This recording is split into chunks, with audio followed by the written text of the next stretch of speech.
Marlène et Jean-Claude sommes très heureux de te présenter une émission très spéciale afin de comprendre les faits d'actualité.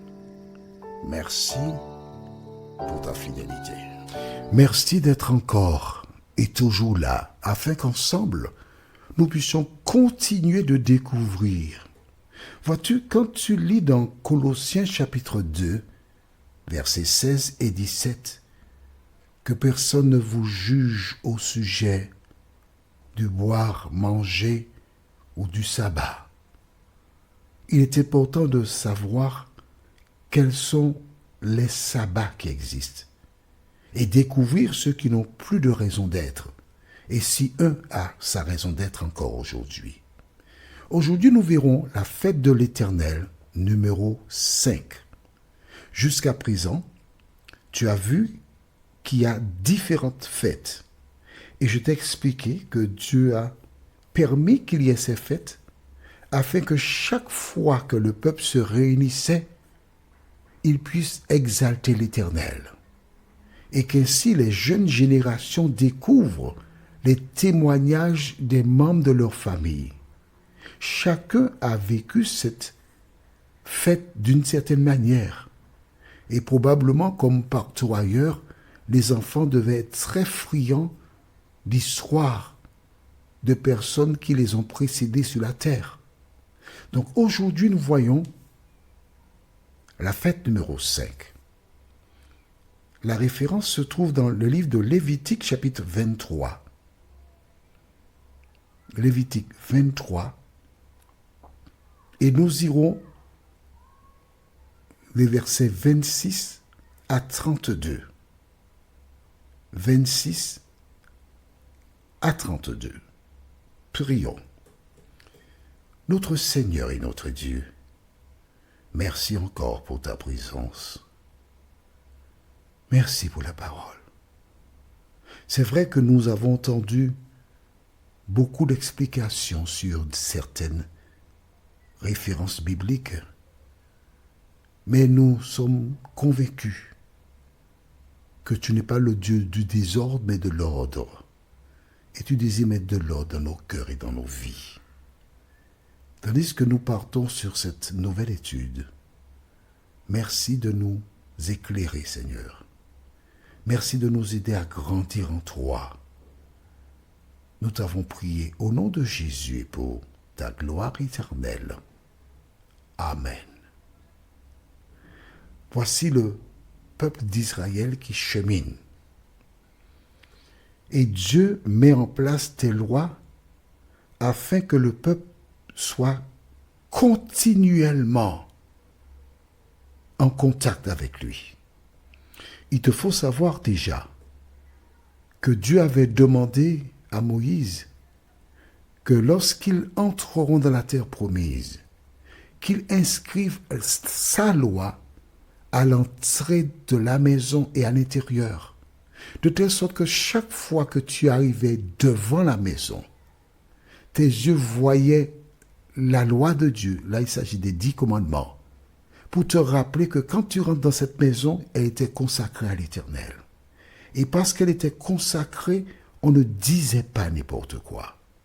Parce qu'elle était consacrée, on ne faisait pas n'importe quoi. Tout tournait autour de l'adoration. Et aujourd'hui, si les parents pouvaient mettre en place des activités qui tournent autour de l'adoration, il y a beaucoup de situations qui ne verraient jamais le jour. Alors, commence toi-même, chez toi, et ça partira comme une onde. Donne l'exemple, démarre, et l'Éternel te bénira. Alors, aujourd'hui, nous allons prendre le temps pour lire donc les références qui se trouvent dans Lévitique chapitre 23.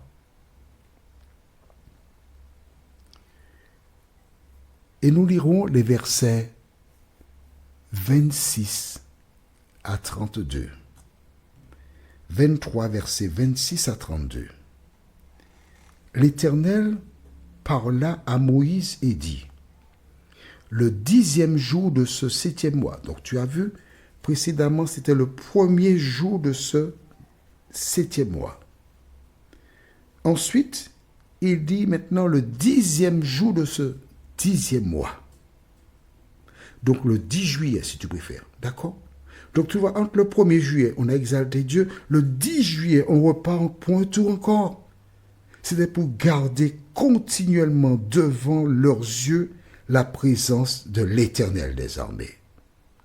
Le 10e jour de ce 7e mois, ce sera le jour des expiations, ou le jour du grand pardon, comme certains l'appellent. Vous aurez une sainte convocation. Vous humilierez vos âmes et vous offrirez à l'Éternel des sacrifices consumés par le feu. Tu vois quoi? Des sacrifices consumés par le feu. Donc ce sont encore des animaux qui seront immolés, qui seront grillés. Pourquoi cela ne concerne plus les chrétiens? Donne-moi la réponse.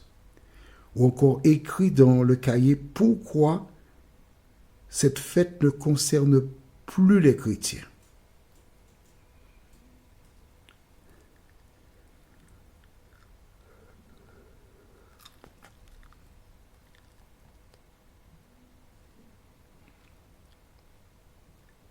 La fin du verset 7, on va lire le verset 27 encore, parce que pour te donner le temps de rédiger, hein, d'accord? Le 10e jour de ce 7e mois, ce sera le jour des expiations, ou encore le jour du grand pardon.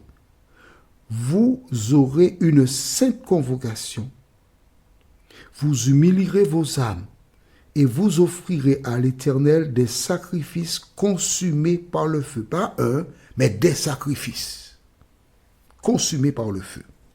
C'est bon? Verset 28.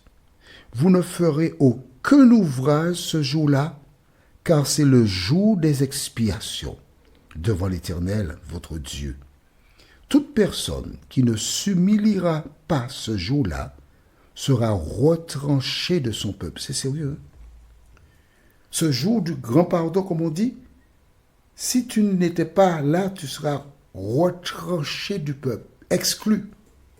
Parce que tout le monde devait y être. Tout le monde devait s'humilier. Verset 30. Toute personne qui fera ce jour-là un ouvrage quelconque, je la détruirai au milieu de son peuple. C'est pas elle. Dieu détruira la personne au milieu du peuple. Pourquoi fera-t-il cela? Afin de donner un exemple. Afin que celles et ceux qui seraient tentés de suivre le mauvais exemple sachent que l'Éternel le frappera. Et il le faisait concrètement. Je relis encore avec toi le verset 30. Toute personne qui fera ce jour-là un ouvrage quelconque, je la détruirai du milieu de son peuple. Cette personne sera exterminée. Et là, je t'assure qu'une fois que Dieu a énoncé cela, je n'ai pas l'impression qu'il y a beaucoup de personnes qui ont osé défier Dieu. Parce que là, on sait que Dieu ne rigole pas. On sait que Dieu avait dit à Aaron et à Moïse, vous passerez par... Ils ont eu peur. Ils ont vu Jésus. Ils ont demandé pardon à Dieu. Et Dieu a protégé ces personnes-là. C'est bon? Nous continuons. Verset 31. Vous ne ferez aucun ouvrage. C'est une loi perpétuelle. Alors, quand on dit perpétuelle, ça veut dire éternel. Mais tu as compris que c'est circonstanciel en même temps. Parce que les sacrifices, c'est pour le pardon des péchés. Or, quand Jésus est venu, ce n'était plus nécessaire d'offrir les animaux. Donc, c'était pour un temps. Dans tous les lieux où vous habiterez. Et maintenant, verset 32, ce qui nous intéresse, ce sera pour vous un sabbat. Un jour de repos et vous humilierez vos âmes dès le soir du 9e jour jusqu'au soir suivant. Vous célébrerez votre sabbat. Tu as vu? Alors, l'important cette fois-ci, pour toi, ce sera pour vous un sabbat, un jour de repos. Donc, le fait de participer à cette fête-là, il te dit que tu ne dois pas avoir une activité professionnelle quelconque. Aucun ouvrage, sinon tu retranches. Et ce sera pour toi un sabbat. Le sabbat dans le sens où c'est le jour du grand pardon. D'accord? Mais ce n'est pas le sabbat hebdomadaire. Chaque fois qu'il y avait une fête solennelle, Dieu disait ce sera un sabbat. Un sabbat cérémoniel. Pourquoi? Parce qu'il y a mort d'animaux. C'est un sabbat cérémoniel. As-tu compris? As-tu des questions? Tu vois, je ne vais pas vite, c'est pour que tu comprennes. Jusqu'à présent, tu vois différentes fêtes qui existaient. Elles étaient célébrées par les Israélites. Mais beaucoup d'entre elles, ces fêtes, il est question de sacrifice d'animaux. Or, les personnes qui s'occupent du côté social ou autre, a priori, elles font attention pour ne pas... Tu sais, il faut ménager le chou et la chèvre pour ne pas effrayer, pour ne pas scandaliser des personnes qui ne comprennent pas la parole. Alors, c'était un jour réservé pour l'adoration. Toujours. Parce que Dieu voulait que les hommes passent du temps avec lui. Aujourd'hui, certes, nous n'avons pas ces sacrifices, mais nous devons chercher, trouver du temps afin de passer ce moment avec l'Éternel. Notre prochaine étude s'intitule Fête de l'Éternel numéro 6. La référence est Lévitique 23, versets 33 à 37. Lévitique 23, les versets 33 à 37. C'est la fête numéro 6. Prions, notre Seigneur et notre Dieu. Merci, parce que nous découvrons au fur et à mesure les fêtes.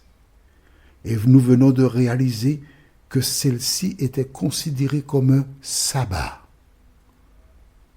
Mais ce n'avait rien à voir avec le sabbat des 7 jours hebdomadaires. Merci Seigneur de nous parler.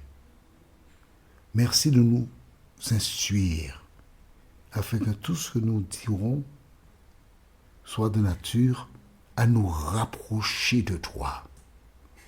Saint-Esprit, merci pour ta présence et continue de nous éclairer, nous t'en prions.